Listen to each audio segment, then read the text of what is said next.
আসসালামু আলাইকুম। কয়লা হাজার ধুলেও ময়লা যায় না, ঠিক তেমনি আওয়ামী লীগকে হাজার পরিষ্কার করলেও আওয়ামী লীগ শুধরাবে না, মানুষও হবে না। আপনারা দেখেন, বিগত 15টি বছর আওয়ামী লীগ সাধারণ মানুষের উপর জুলুম নির্যাতন করতে করতে তাদের অভ্যাসটা এতটাই পরিপক্ক হয়ে গেছে।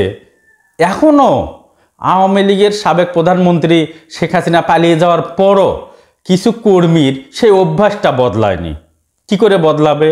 15 বছর ধরে সাধারণ মানুষকে জিম্মি করে ভয় দেখিয়ে চাঁদা আদায় করা দল কি করে তারা শোধরাবে? ঘটনাটি ঘটছে গতকালকের ঘটনা, চট্টগ্রামের ফটিকছড়ির ঘটনা। মোহাম্মদ আলমগীর আওয়ামী লীগের এক কর্মী ফেসবুকে প্রধান উপদেষ্টা ডক্টর মোহাম্মদ ইউনুস স্যারকে হত্যার হুমকি দিয়েছে। শুধু তাই নয়, সেখানেই থেমে থাকেনি। বর্তমান বাংলাদেশের সবচেয়ে জনপ্রিয় সেনাপ্রধান জেনারেল ওয়াকারুজ্জামান, তাকেও হত্যার হুমকি দিয়েছে চাকু দেখিয়ে। সেখানেই ক্ষান্ত হয়নি, বর্তমান বাংলাদেশের জনপ্রিয় স্বচ্ছ নিরপেক্ষ প্রধান বিচারপতি, তাকেও হত্যার হুমকি দিয়েছে।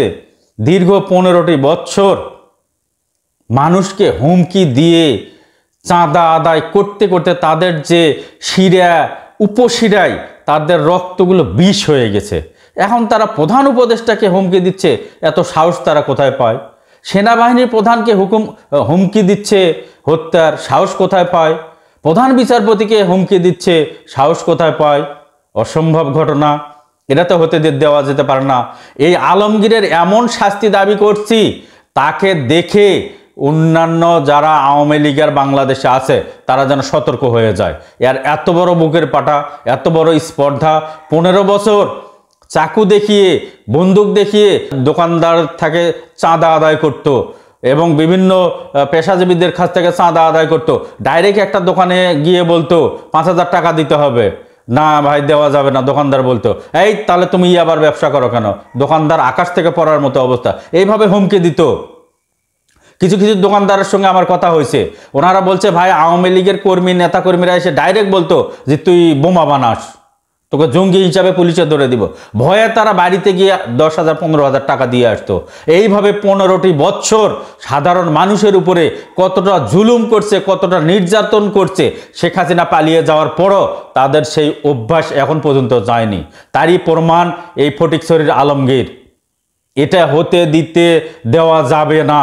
প্রধান উপদেষ্টাকে হত্যার হুমকি মানে কি? তার সবচেয়ে বড় শাস্তি হবে এই আলমগীরের। যে সেনাবাহিনীর প্রধানকে হুমকি দেওয়া মানে কি? তাও আবার ধারালো রক্তমাখা চাকু দিয়ে, এটা হতে পারে না। দ্রুত গতিতে তার বিরুদ্ধে কঠিন থেকে কঠিনতর শাস্তির আওতায় তাকে নিয়ে আসতে হবে। না হলে এ দেশের আরও যারা আওয়ামী লীগার আছে তারা কিন্তু মুখ পেয়ে যাবে, সাহস পেয়ে যাবে। দ্রুত গতিতে আইন শৃঙ্খলা রক্ষাকারী বাহিনীর কাছে নূর আহমেদ সাহেব, আপনি ফটিকছড়ি থানার ভারপ্রাপ্ত কর্মকর্তা, তাকে শুধু বিস্ফোরক মামলা দিলে হবে না, হত্যার হুমকিদাতা এবং আরো বড় ধরনের মামলা দিতে হবে। বড় ধরনের মামলা দিয়ে তাকে দৃষ্টান্ত স্থাপন করতে হবে। কোনো বাংলাদেশের কোনো আওয়ামী লীগার, আওয়ামী লীগার কেন, কোনো ব্যক্তি, কোনো সাধারণ বা যে কোনো দলের ব্যক্তি প্রধান অন্তর্বর্তী সরকারের প্রধান উপদেষ্টা doctor Mohammad Yunus sir, Wakeruzzaman general সাহেব এবং প্রধান বিচারপতিকে যেন হুমকি দেওয়া তো দূরের কথা, তাদের উপর দিয়ে যেন কথা বলার কোনো সাহস যেন না পায়। তারা, আমি মনে করি এই 3 জনই দেশের জন্য অত্যন্ত ভালো। আপনারা এই দেশবাসী ভালো করে জানেন যে 2018 সালের নির্বাচনের জেনারেল আজিজ কি বলেছিল? 47 বছরে এই ধরনের শান্তিপূর্ণ কোনো ইলেকশন আমি দেখিনি। জেনারেল আজিজ সাহেব কিন্তু বলছিল, জেনারেল আজিজ সাহেবের নামে আমেরিকার থেকে স্যাংশন হয়েছিল, তার হিসাব আলাদা। কিন্তু বর্তমানে অত্যন্ত ভালো মানুষ, স্বচ্ছ মানুষ, তাকে এভাবে হুমকি দেওয়া এটা কিন্তু সহ্য করা যাবে না। এই আলমগীরকে দ্রুত সময়ের মধ্যে বিচার করতে হবে, দৃষ্টান্তমূলক শাস্তি দিতে হবে এবং এই দৃষ্টান্ত যেন সারা বাংলাদেশের সকল মিডিয়ায় যেন প্রকাশ করা হয় এবং আওয়ামী লীগের যত আওয়ামী লীগের বাংলাদেশে এখনও আছে যারা পালিয়ে যেতে পারেননি, তারা যেন সতর্ক হয়ে যায়। এই ধরনের হুমকি দেওয়া তো দূরের কথা, একটা ছোট হুমকিও যেন তারা যেন দেওয়ার সাহস না পায়।